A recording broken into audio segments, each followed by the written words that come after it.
story you are about to hear is true. Only the names have been changed to protect the innocent. Fatima Cigarettes, best of all long cigarettes, brings you Dragnet.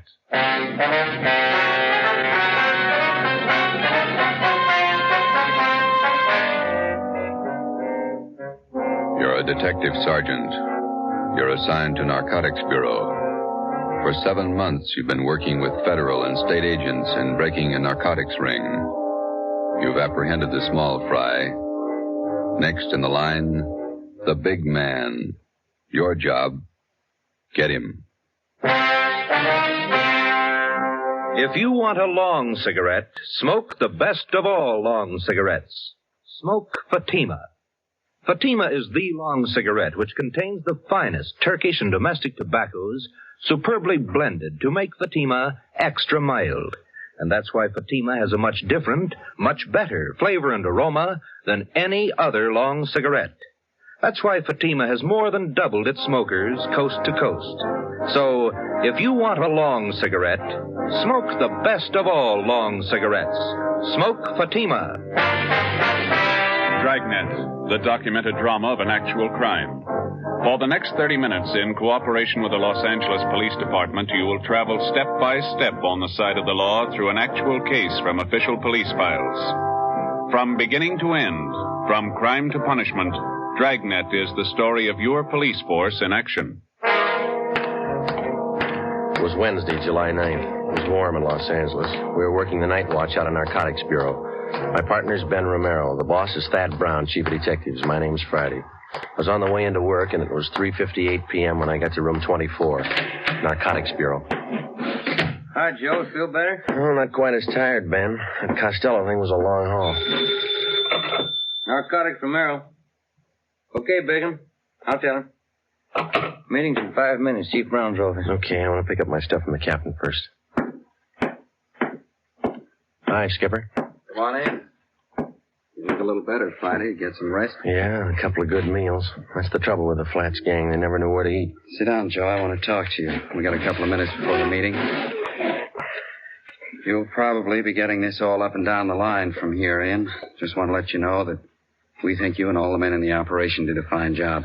My part wasn't much. You did more than I did. No, we all worked, but you had the dirty end of it. Good job. Here's your equipment. You'll need it now. Oh, yeah, thanks. Badge, your ID cards, your gun. 6 shells, that's all of it, huh? Mm-hmm. That's it, thank you. You're back at it. Yep. Here's one for you. Look at this. What's that you got? Mug shot of a girl picked up in a narcotics raid last night. Oh, a pretty girl. Long blonde hair, beautiful eye. She looks young. High school girl? She was when that picture was taken, 1947. She was 16. Here, look at this one.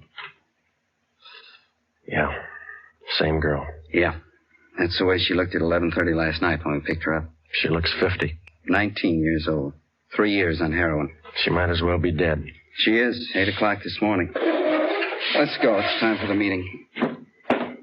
You just looked at the best reason I know of for getting Belmont. She get her stuff from Belmont? Costello was pushing to her. He got his stuff from Belmont. They all... Oh, let's go. Why will you? Anybody brief you on the Costello interview, Joe? No, not yet. Chief Brown will fill you in. Here we are.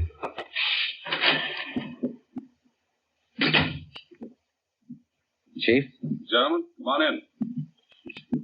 You men all know each other. Sure. Yeah. Hi, Craig. Captain White, I think you and your men know policewoman Caswell. Yes, sir. How are you, Florence? Hello. Miss Caswell, Inspector Virgil Beckman, State Narcotics. How do you do? Oh, yeah. Bill Craig, agent in charge, Federal Narcotics. Hello. How do you do? Before we get into the Belmont procedure, let's see how we stand on the Costello case.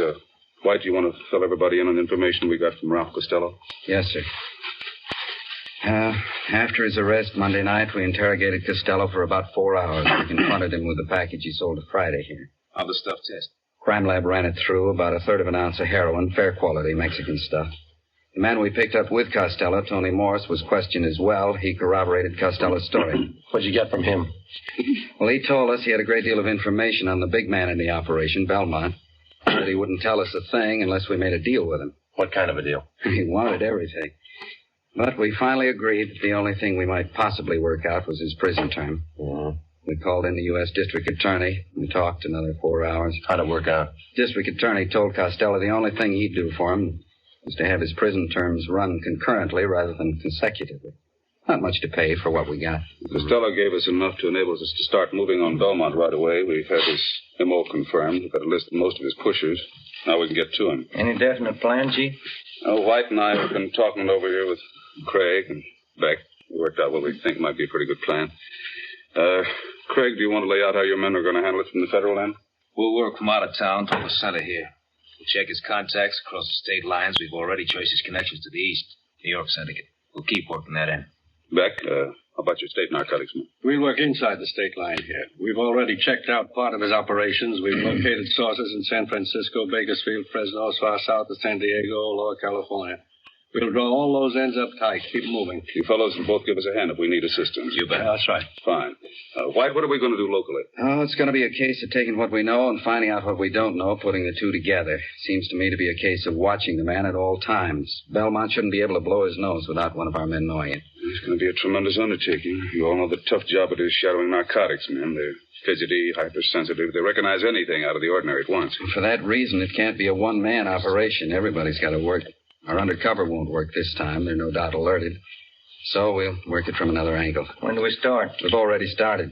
Belmont lives in Manhattan Beach. His house is under surveillance, has been since yesterday. Well, I can't impress upon all of you the importance of not letting Belmont out of your sight for an instant. A narcotics buy could be made in 30 seconds. If we're not there at the instant, we lose him. Do we have anything at all as to when he might be ready to deal again? Nothing. Nobody seems to know Belmont's exact operating time. Could be any time. And in order to prosecute him, we've got to be there when the narcotics are in his possession or under his control. So we start to live with him and stay as close as we can without being tapped until there's a buy. That's it. Captain White has all the assignments for our local men. Okay. We'll watch him. And stay close to him. If he makes a move, be there. The meeting lasted 4 hours. During that 4 hours, a plan was formulated which we hoped would end in the successful apprehension of the number one man in Pacific Coast narcotics traffic, Arthur Z. Belmont. How do you watch a man, his every move, for 24 hours, day in, day out, without his knowing it? How do you watch a man whose very existence depends upon not being watched, who is expertly schooled in every trick and device of police surveillance, whose method of operation will change with the slightest disturbance of his daily routine, and if that M.O. changes, you've lost him? Thursday, July 10th, in the small Los Angeles suburb of Manhattan Beach, population 10,172. 3 very ordinary events took place. A public nurse began a house-to-house survey. She asked the simple question, have you ever been vaccinated for smallpox? She started canvassing 27 blocks from the home of Belmont. Policewoman Florence Caswell. 2 Japanese gardeners new to the city of Manhattan Beach began soliciting work. They started asking for jobs 38 blocks from the home of Belmont. Sergeant Ten Fujikuni and Patrolman John Kagawa. A team of surveyors driving a station wagon marked with the seal of Los Angeles County began taking linear measurements for the proposed enlargement of storm drains in the area. They started 14 blocks from the home of Belmont. Lieutenant John Bigham, Central Narcotics, Sergeant Ben Romero, and myself. Okay, Ben, bring in the rod. Let's knock off for lunch. What do you want to eat, John? In the wagon. Better take the transfer with us. Kids might pick it up. Yeah, I got it. I can't keep the sand out of my shoes. Might as well get used to it. We're a long ways from home. Yeah.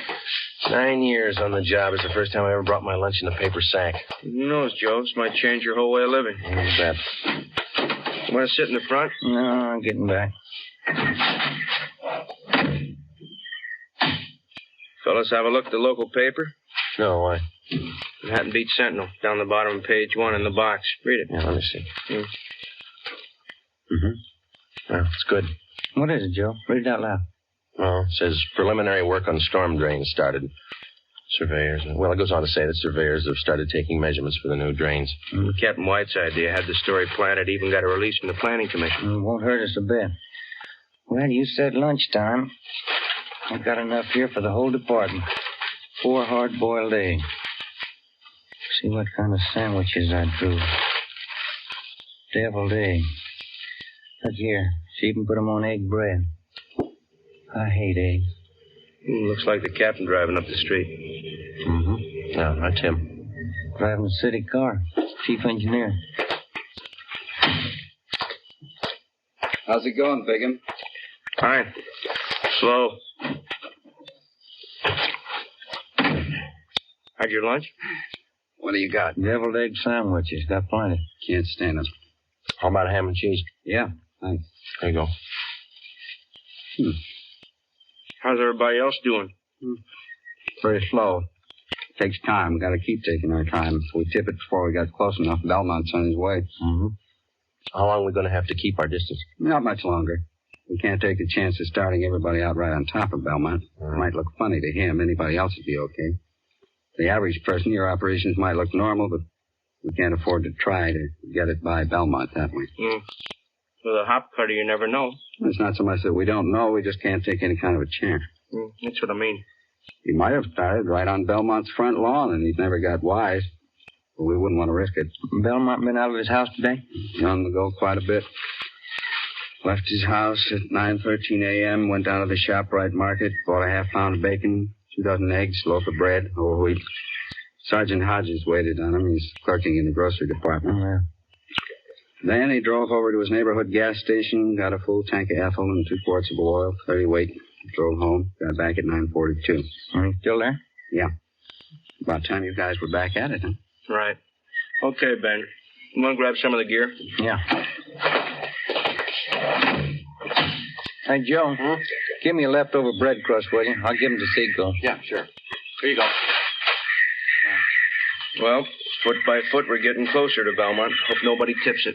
Nobody should, unless you don't trust those gulls. We surveyed the city of Manhattan Beach for 5 weeks. Policewoman Caswell, posing as a nurse, continued canvassing. Everybody concerned with the job of standing watch over Arthur Z. Belmont carried out their routine day by day. Daily reports came in from everyone in the operation. These reports would be sifted at Central Narcotics and progress reports compiled for the use of those in the field on the Belmont case. All police cars, as well as city cars, such as we were employing, were equipped with 3-way radio communication. All personnel were in constant contact with one another. Wednesday, August 12th. It was the decision of Captain Lynn White that the idea of our posing as city surveyors had been exhausted. Further use of this could possibly arouse suspicion. Belmont lived at 1227 Ocean Avenue. 2 days before we were called off the surveying job, the city leased the private residence at 1216 Ocean Avenue. A van load of furniture was moved in. Drapes and curtains were hung. Regular deliveries of daily newspapers and milk were made to the house. To all outward appearances, the house was occupied by an average family. Actually, it provided another blind from which we could continue to observe Belmont. Shortwave radio equipment was installed in an upstairs room. Ben and I were assigned the night watch. Another car just stopped in front of Belmont's house. How many does that make? 3 cars. Just a minute. Yeah. A couple of guys getting out. Going up the front door. Where? Let me see, huh? Take a look. Watch curtain. Uh-huh. Yeah. Belmont answered the door. He's letting him in. Something's doing. What do you think? I don't know. You called Captain White, didn't you? Oh, an hour ago. Just after the first car pulled up. She'll park in the alley and come up the back way. I better check with everybody again. This portable seemed to warm up slower than our car radio. About the same. Here we go. Unit 140K to Unit 145K. 145K, go ahead. Just checking. Your location the same? That's right, Ocean Clipper. We got 3 cars to cover now. Stand by. Roger. Unit 140K to 143K. 143K,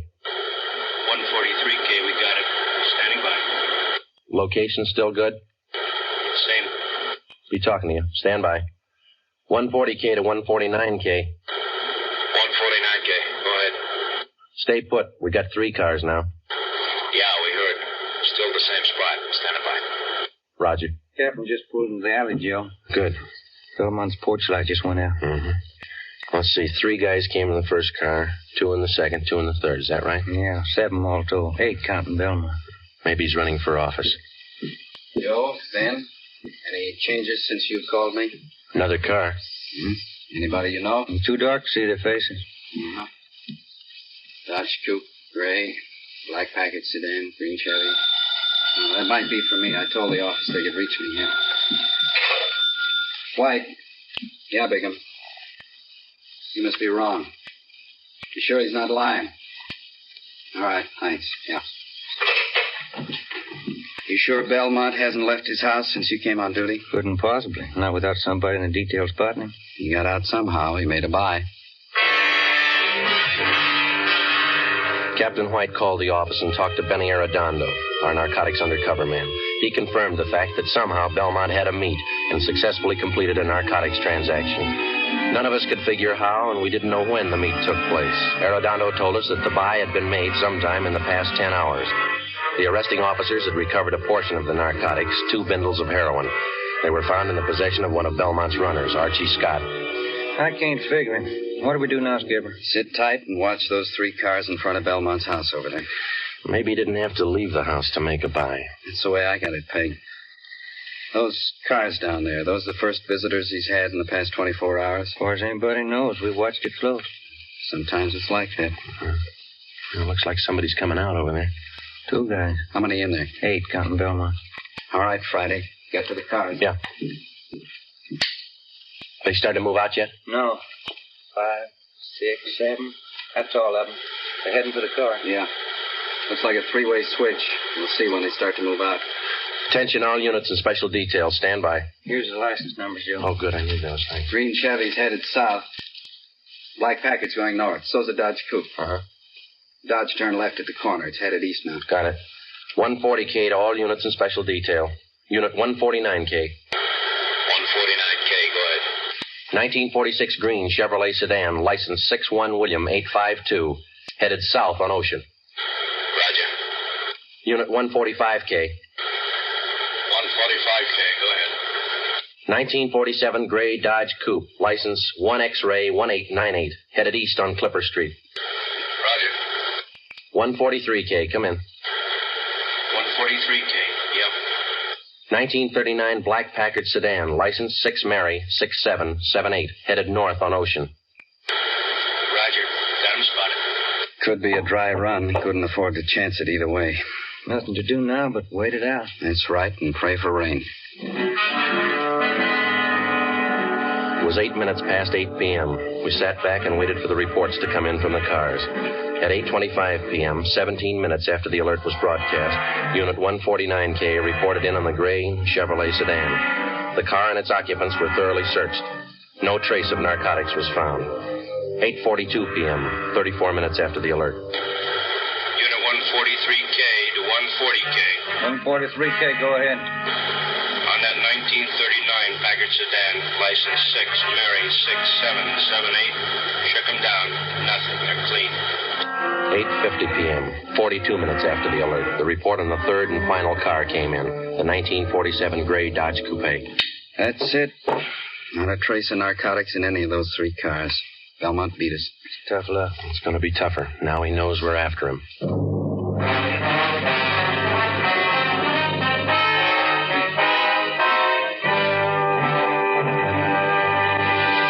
You are listening to Dragnet, authentic stories of your police force in action. Now, here's an authentic report from Fatima Cigarettes. In 1949, Fatima more than doubled its smokers from coast to coast. In 1950, enjoy Fatima yourself. You'll find Fatima extra mild. Because Fatima is the long cigarette which contains the finest Turkish and domestic tobaccos superbly blended to make Fatima extra mild. You'll find Fatima tastes much better. Fatima's superb blend gives you a much different, much better flavor and aroma than any other long cigarette. You'll find Fatima best in cigarette quality. Fatima has always stood for the best in cigarette quality. For a new year of greater smoking enjoyment, buy Fatima in the appealing golden yellow package. You will agree, Fatima is the best of all long cigarettes.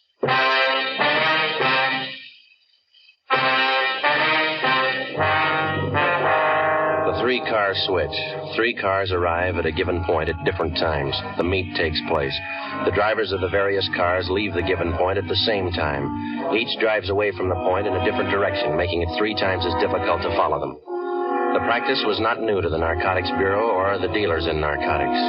It usually includes the dry run, in which the actual mechanics of the narcotics are carried out, but neither the merchandise nor the money is on hand. This practice forces the narcotics officer into pure guesswork. If the officer doesn't follow up, the buy could be successful. If he chooses to follow up, he takes the chance of exposing himself and tipping his hand on a rehearsal. In the case of this particular car switch, we lost. But taken in the car roundup were 7 of Belmont's trusted runners. 6 of these men refused to talk, but the 7th, Clifford Bassell, gave us a lead to one of Arthur Belmont's most trusted friends. His name was Floyd Ketchel. He and his wife lived at 357 Evergreen Drive, Linwood. It's a nice house. Yeah. Yes?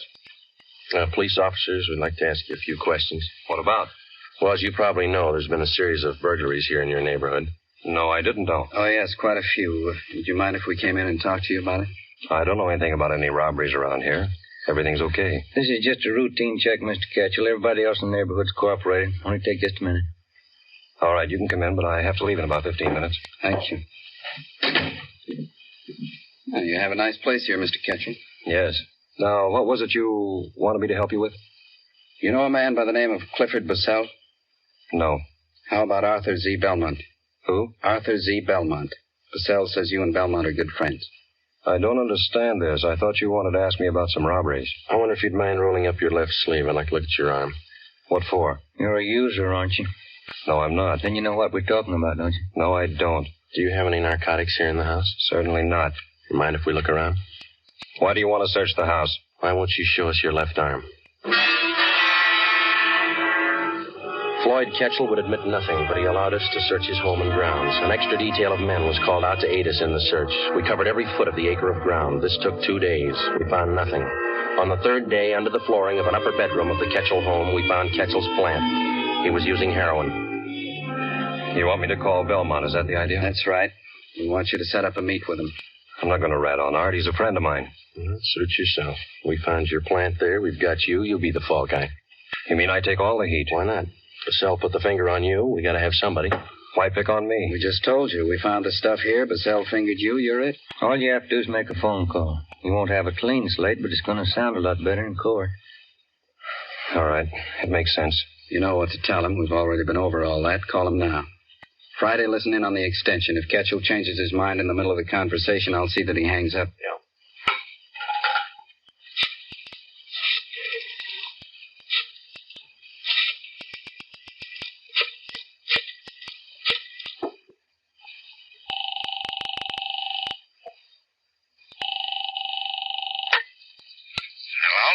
Hi, Art. Floyd Ketchel. Hiya, Ketch. Fine. How's Edna? She's fine, Art. Say, I got a friend on his way to Honolulu. He wants to take a little package along. Gotta have it. You know him? Is he okay? Yeah. Old friend. You sure? Yeah. Have to be pretty careful. Got hit Wednesday night down the beach. Yeah? Who'd they get? Bassell and 6 guys from New York. Got off easy. It's a dry run. I didn't know that. Nothing in the papers. Isn't hit yet. It will. How much do your friend need? Going to be in the islands for quite a while, so there's a couple ounces should do it. You got the money now? He's good. Can you swing it tonight? Boat leaves from San Francisco day after tomorrow. Hasn't got much time, has he? Okay, you want to pick it up? Yeah. All right if I bring him along? I want you to meet him. Good customer. If you're sure about him, yeah. 8:30 at the store. We'll be there, Art. 1,100 cash. Yeah. Better be okay, kid. He is.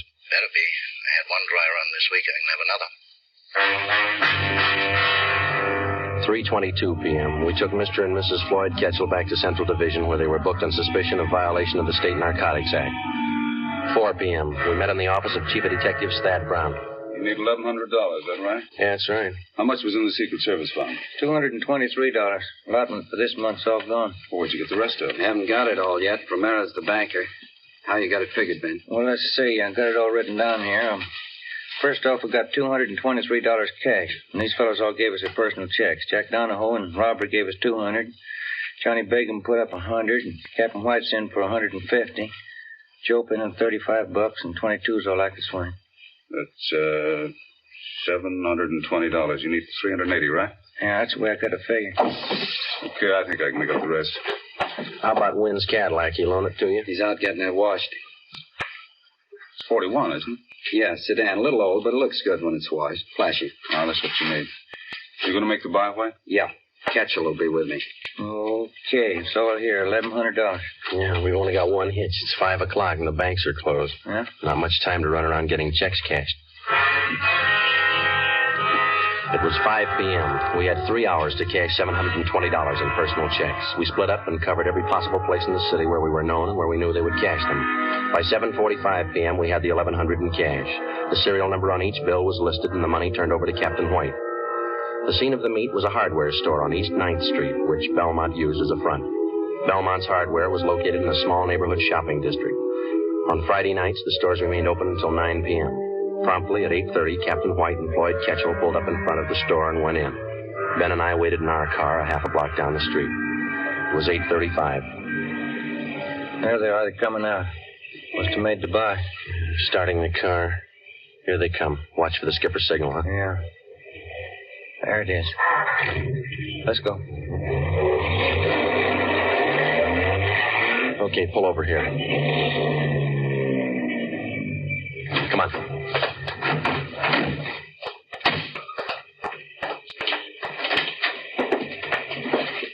There's a clerk back there. You see Belmont? No. Yes, sir. Can I help you? Mr. Belmont around? No, sir. He just stepped out. You sure? Yes, sir. He went out the back door not a minute ago. Bigham and Cassidy are out there, aren't they? Yeah, he won't go for it. Oh, there's Mr. Belmont. Mr. Belmont, these gentlemen want to see you. Running up the stairs to the mezzanine. Come on. Right, Belmont. Wait a minute. What's that barrel? Watch it. Look out! Pushing that barrel down the stairs. All right. Let's go. Come on. There he is. He's trying to reach that skylight. Belmont, get on. You'll never make it. Slipping, Joe. Belmont!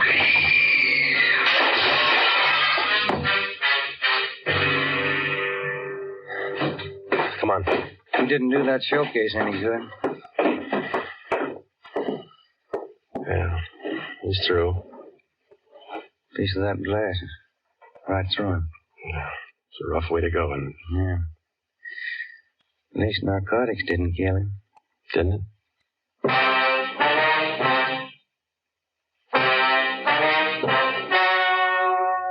The story you have just heard was true. Only the names were changed to protect the innocent. On December 10th, 1948, trial was held in Superior Court, Department 87, City and County of Los Angeles, State of California. In a moment, the results of that trial. It's amazing how many long cigarette smokers are changing to Fatima. Here is the actual report. From coast to coast, Fatima has more than doubled its smokers. Yes, more and more smokers every day are discovering that Fatima is the best of all long cigarettes. Smokers find Fatima has a much different, much better flavor and aroma than any other long cigarette. They find that Fatima is extra mild because it's the long cigarette which contains the finest Turkish and domestic tobaccos superbly blended to make it extra mild. Enjoy extra mild Fatima yourself. Best of all long cigarettes.